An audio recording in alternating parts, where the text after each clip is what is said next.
नमस्कार, आप देख रहे हैं मध्य भारत। मैं हूं आपके साथ संदीप तिवारी। मध्य प्रदेश के मुख्यमंत्री मोहन यादव ने कहा आज प्रधानमंत्री यहां पहुंच रहे हैं। वे जबलपुर में रोड शो कर चुनाव की शुरुआत करेंगे। हम देख रहे हैं चारों तरफ से जनता का अपार स्नेह भाजपा को मिल रहा है।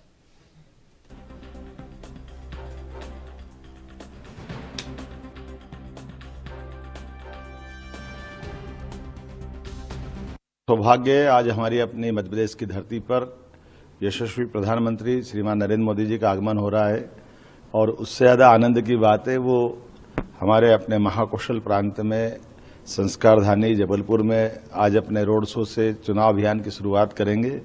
हम सब जानते कि पहले चरण में हमारा अपना महाकौशल और गोंडवाना का ही बेल्ट है और ये उनका प्रेम है रानी दुर्गावती के शहीद स्थल और उनकी प्रिय स्थान जबलपुर पर आकर के वो हमारे लिए मध्य प्रदेश के विकास का एक नया संकल्प लेकर के चुनाव अभियान की शुरुआत करेंगे। जो तीसरी पारी की शुरुआत होगी, जैसा पूरा मध्य प्रदेश मोदीमय हो चुका है, भाजपामय हो चुका है, चारों तरफ से हम सब देख रहे हैं कि जनता का अपार स्नेह और समर्थन भाजपा के पक्ष में आ रहा है।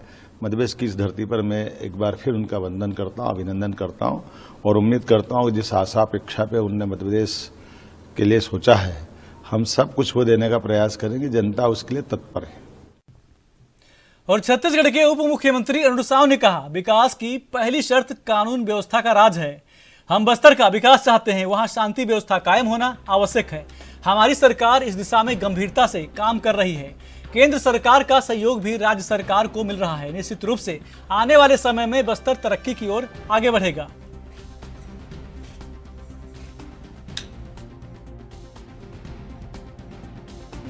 देखिए, विकास की पहली शर्त कानून व्यवस्था का राज है। हम बस्तर का विकास चाहते हैं, बस्तर के आम लोगों के जीवन में परिवर्तन आए, आम लोग खुशहाल बने, आम लोग समृद्ध बने। बस्तर के दूरस्थ अंचल में भी बच्चे हमारे शिक्षित बने, सक्षम बने, वहां विकास वहां तक पहुंचे और इसलिए वहां शांति व्यवस्था कायम होना आवश्यक है। और हमारी सरकार नक्सल उन्मूलन के लिए प्रतिबद्ध है ताकि बस्तर के लोगों के जीवन में परिवर्तन आए और बस्तर का विकास हो सके, सरकार की योजनाओं का लाभ मिल सके। इसलिए हमारी सरकार इस दिशा में गंभीरता से काम कर रही है और केंद्र सरकार का भी पूरा सहयोग राज्य सरकार को मिल रहा है। तो निश्चित रूप से आने वाले समय में बस्तर खुशहाली और तरक्की की ओर आगे बढ़ेगा। रक्षा मंत्री राजनाथ सिंह ने सार्वजनिक रैली को संबोधित करते हुए कहा कांग्रेस और भ्रष्टाचार के बीच एक अटूट रिश्ता है। एक गाना था, तू चल मैं आई। कांग्रेस और भ्रष्टाचार के बीच ऐसा ही रिश्ता है। जहां भी कांग्रेस जाती है वहां भ्रष्टाचार भी पहुंच जाता है। पार्टी का पतन हो रहा है। अगर कोई मुझसे पूछता है कि भारतीय राजनीति का शीर्ष फिनिशर कौन है तो वे राहुल गांधी होंगे।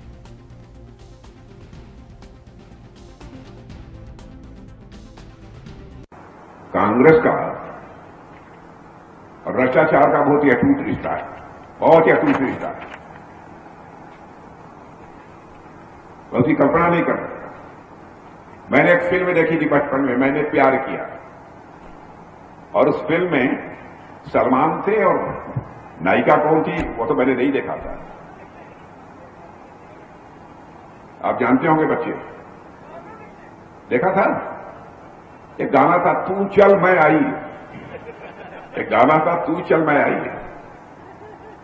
ऐसा ही रिश्ता करप्शन का और कांग्रेस का है। करप्शन कहता है, ऐ कांग्रेस तू चल फिर मैं आई। आपने देखा होगा जहां भी कांग्रेस आई वहां करप्शन ये पहुंच गया। ये हालत है और कांग्रेस तो सारे देश में समाप्त हो गई है। आपने देखा कि जिस कांग्रेस का वर्चस्व था भारत की राजनीति में, हिंदुस्तान के अधिकांश राज्यों में सरकार यदि किसी राजनीतिक पार्टी की थी तो कांग्रेस की थी। लेकिन अब कांग्रेस समाप्त हो रही है। गिने चुने 2-3 राज्यों में उनकी सरकारें रह गई हैं, छोटे छोटे राज्य। यह हालत हो गई। मैं कभी सोचता हूं कि ऐसा क्यों होगा। तो मैंने भाइयों मैं इस नतीजे पर पहुंचता हूं।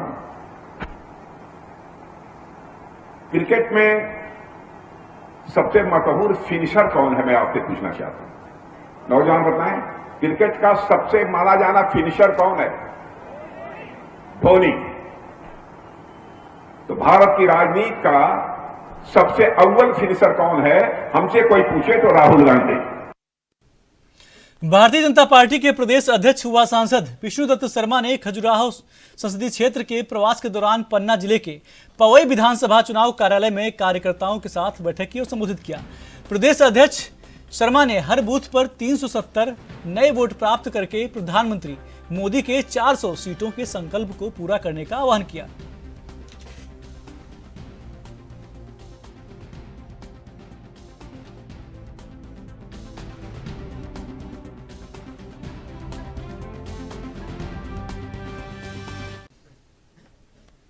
दबंग में दर्जनों गांवों को जोड़ने वाले मुख्य मार्ग को जेसीबी की मदद से गड्ढे खोदकर अवरुद्ध कर दिया है, जिसकी शिकायत ग्रामीणों ने टप्पा तहसील से लेकर जिला कलेक्टर और स्थानीय जनप्रतिनिधियों तक की है, लेकिन उनकी सुनवाई कहीं नहीं हुई। इसी से व्यथित होकर दौलतपुर और दोनी मैना के आपको बता दें कि सैकड़ों ग्रामीणों ने अब लोकसभा चुनाव के बहिष्कार का फैसला लिया है। ग्रामीणों का कहना है कि अपनी समस्या को लेकर वह ग्वालियर लोकसभा से भाजपा के प्रत्याशी भरत सिंह कुशवाहा के पास भी गए थे, लेकिन उन्होंने भी अभी चुनाव का हवाला देते हुए और यह कहते हुए अभी चुनाव है, हमारा नुकसान हो जाएगा।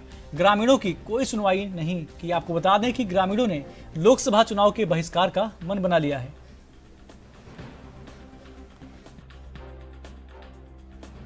चुनाव का बहिष्कार कर रहे हैं, क्या कारण है, क्यों बहिष्कार कर रहे हैं? ये पुलिया पनी बनी हुई है और रोड भी पुराना बना हुआ है, उसको तोड़ने के बाबत हम ये बहिष्कार करने का विचार कर रहे हैं। किसने तोड़ा ये रोड? ये रोड अपने मिल्की सिंह है, यहाँ सदर बगल में ये रहते हैं, उन्होंने इस रोड को तोड़ा है और उन्होंने इसको खुदाई की है। तो आप लोगों का आवागमन कैसे होता है रोड तक? रोड तक अब हम अगर हम इस क्षेत्र में कई किसान हैं दोनी के, और उनकी फसल जो है अगर ये नहीं बनी तो ये 9-10 किलोमीटर चक्कर लगा के आएंगे। इससे किसान का बहुत खर्चा होगा और उसके पैसे भी ज़्यादा खर्च होंगे, इसलिए फसल बड़ी दिक्कत होगी। जैसा कि आप लोग कह रहे थे बच्चों को भी स्कूल आने जाने में दिक्कत हाँ है। जी, बिल्कुल सही बात है। बच्चों को आने की बहुत, क्योंकि कई बच्चे जो हैं बड़े स्कूलों में पढ़ते हैं और उनका आगमन यहाँ से होता है, वो बिल्कुल बंद है और कभी और आने जाने वालों को यहाँ चोटें लगती हैं। ये रोड है, उसके बाद एक निजी व्यक्ति द्वारा इसे रोका गया। आपने शासन प्रशासन से शिकायत करी है? जी हाँ, शिकायत करिए। हम कलेक्टर साहब के यहाँ गए और प्रतिनिधियों के पास भी गए, लेकिन कलेक्टर साहब यहाँ आदेश मिलके जब ये थोड़ा सा रोड बना हुआ है, वो भी गलत जगह पे बना हुआ है, वो हमें मंजूर नहीं है। क्या कहना था अधिकारियों का जब आपने? कहे कि बन जाएगा, अभी चलो बन जाएगा है, अभी बन जाओ। उसमें हमें 2-3 बार हम उनके पास गए और प्रतिनिधि साथ में हमारे सब लोग थे, जनप्रतिनिधियों से बात की। उनका भाई आचार संहिता है, इस समय हम कुछ नहीं कर सकते। भरत सिंह जी अपने थे, उनके पास गए और भी गए कि इस समय जनप्रतिनिधि हम नहीं कर सकते, हमारा उसमें दिक्कत नहीं। कितने गांव के लोग प्रभावित होते हैं सड़क? इस गांव के मेरा ख्याल 10 गांव के प्रभावित होते हैं और यहाँ से काफ़ी लंबा रास्ता करिया, इधर करिया और वहाँ तक वो ये मगरू तक जाते हैं, और इधर यहाँ से डबरा है, ये सब लोग ये आने जाने वाले यहाँ करीब चले जाते हैं। नाम सिंह रंधावा। और आज ये बहिष्कार कर रहे हैं आप चुनाव का, सभी गांव ग्रामीण, क्या कारण है? भाई कारण तो ये सामने दिख रहा है कि हम 2-3 साल से परेशान हैं। ये पुल टूट जाता, पहले तो हम खुद बना लेते थे, और इस साल जब नहर का पानी भी बंद हुआ, बरसात का बंद हुआ, तो बनाने के लिए इसको आदमी इकट्ठे हुए, चंदा भी किया हमने। तो यहाँ एक मलकीत सिंह रहते हैं, पंजाबी हैं, तो उन्होंने इसका जो कह दिया कि यहाँ कोई भी बनाने के लिए आएगा तो हम गोली मार देंगे। तो भाई सब ने चंदा वापस कर दिया, जो जन सहयोग से बना रहे थे उस बनने से रुक गए। फिर उसके बाद हमने कोशिश की, मैं विधायक जी से भी मिला, तो उन्होंने तो मेरी तरफ आंखें मिला के बात भी नहीं की। क्या है कि हम सिंधिया जी के साथ आए हुए हैं, तो हमारे साथ ऐसा तो हम सिंधिया जी के साथ आए हुए हैं, तो हमारे साथ ऐसा व्यवहार हो रहा है सौतेला कि जैसे कोई लेडीज आए तो उसके पीछे से कोई बच्चा आता है ना, उस तरीके से जो बीजेपी वाले हमें देखते हैं। तो हम तो जैसे भरत सिंह कुशवाहा को मिलने गए, तो वहाँ भी हम मिले, तो जब बातचीत करी तो उन्होंने भी हमारी तरफ जो ऐसा इशारा किया कि हम इसके लिए कुछ नहीं कर पाएंगे। तो हमें तो फिर ये सोचना पड़ा कि सिंधिया जी आएंगे तो उनके साथ हैं, तो अभी तो हम जाते हैं, हम तो चुनाव में वोट ही नहीं करेंगे। रास्ता नहीं है तो वोट कहाँ जब रास्ता ये शासकीय हम इस पे 3 बार जो है सरकारी काम हो चुका है। इस पुल पे पहले पुल बना, उसके बाद इसकी मरम्मत हुई, जो दोनों तरफ दीवारें जो हैं पक्की होके इसमें मोरम वगैरह बॉर्डर वगैरह डल के जो पक्का हुआ है। और मतलब कई सरपंचों ने इस पे कई बार कार्य किया है।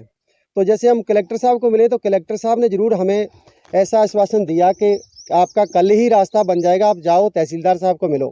तो जब तहसीलदार साहब को मिले तो उन्होंने भी तुरंत आर्डर किया कि कर देते हैं, फिर उसको भी बुलाया जो रोक रहा है, तो उसने ये कह दिया कि मैं खबरें और भी हैं, छोटा सा ब्रेक।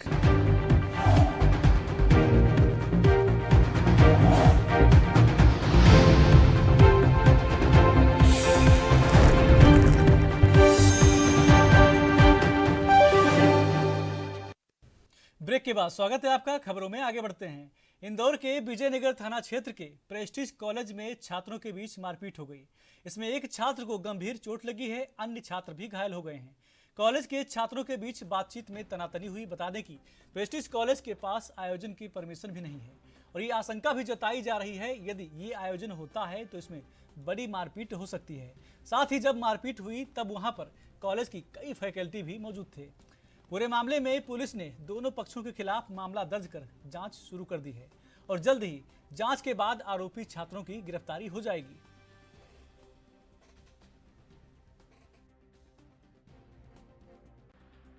देर रात एक प्रेस्टीज कॉलेज का एक कार्यक्रम लाभगंगा गार्डन में था। उसमें 2 छात्र के ग्रुप्स में विवाद हुआ है, मारपीट हुई है, कुछ चोटें भी आई है और पुलिस ने इस मामले में एक FIR भी की है और बाकी जो पता भी किया जा रहा है कि आखिर ये विवाद किस कारण से हुआ है और किन किन के बीच में हुआ है। कितने लोग घायल? 1-2 लोगों को चोट लगी है और उनको चोट आई है, मेडिकल भी कराया गया है और इसमें एक FIR भी हुई है।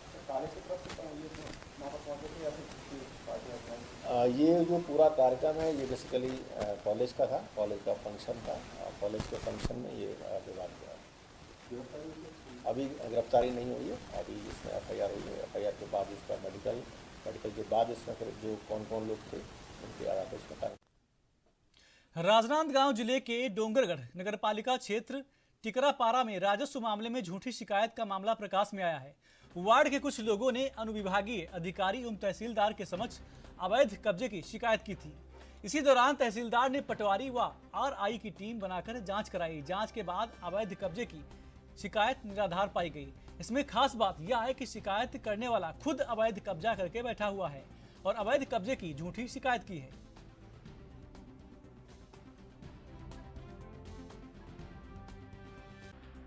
तरह के अवैध कब्जा के संबंध में हमारे तहसीलदार साहब द्वारा जांच टीम गठित की गई, जो वहां पर जाकर नाप जो किया गया है, जिसमें अनावेदक का कब्जा अपने जगह सही है और सरकारी जगह अपने जगह सही है। वहां पर किसी प्रकार की कोई अवैध कब्जा साबित नहीं होता है।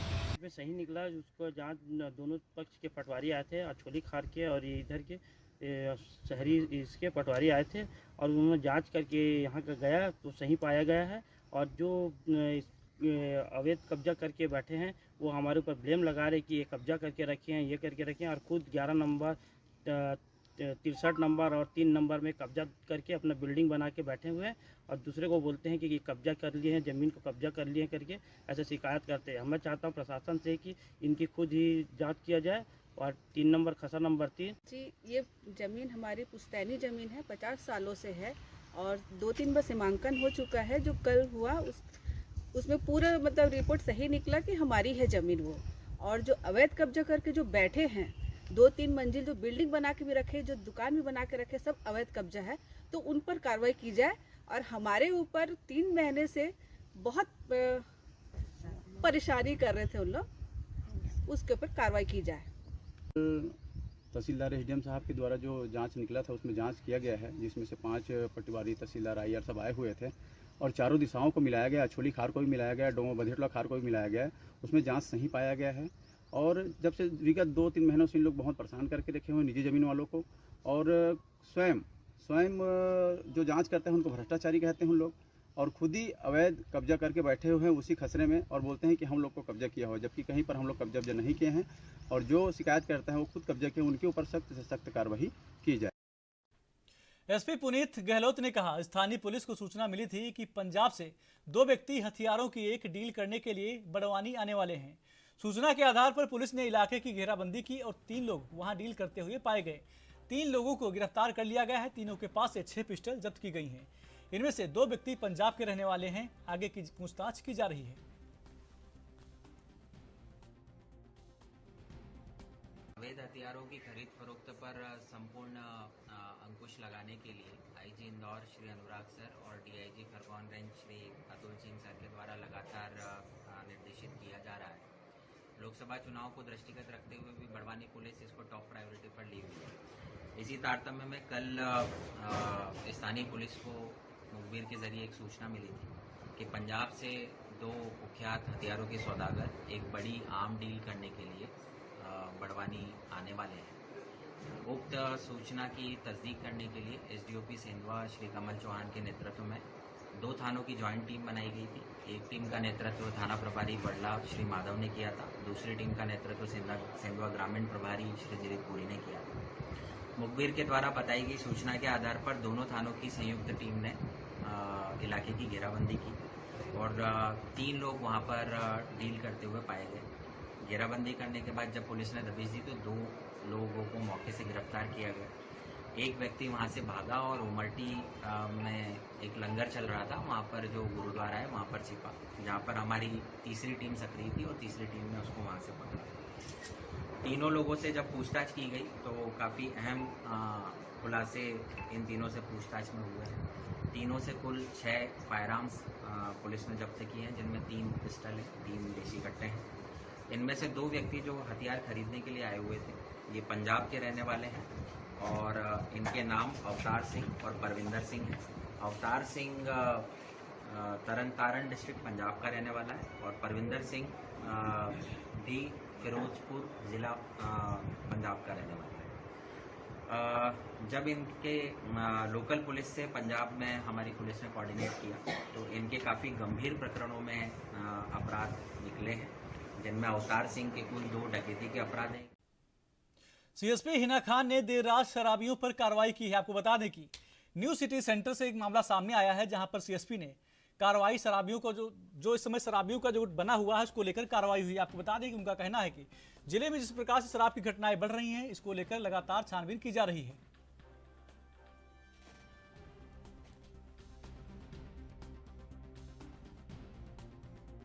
थाना प्रभारी विश्वविद्यालय के साथ और विश्वविद्यालय के बल के साथ हमने पूरे क्षेत्र में फ्लैग मार्च भी निकाला और गाड़ियां खड़ी करते हैं वहाँ पे अनावश्यक रूप से, तो वहाँ पे हमने चेकिंग की और समझाइश देके लोगों को घर रवाना किया और जो लोग हमको संदिग्ध अवस्था में पाए गए, ड्रिंक करते हुए पाए गए, उनको कार्रवाई के लिए थाना।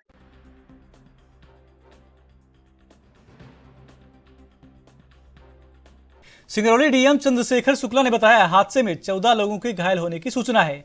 सभी खतरे से बाहर हैं। राहत बचाव कार्य में लगे करीब 8 कर्मी घायल हुए हैं।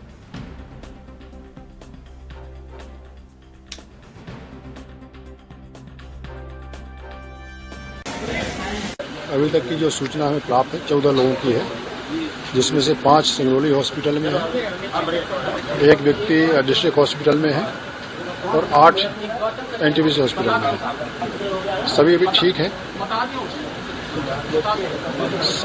शॉर्ट सर्किट बताया जा रहा है।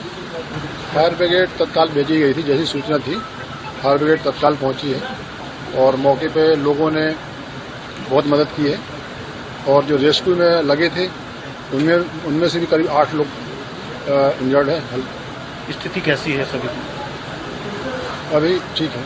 सर बिल्डिंग परमिशन थी क्या? वो चेक कराएंगे।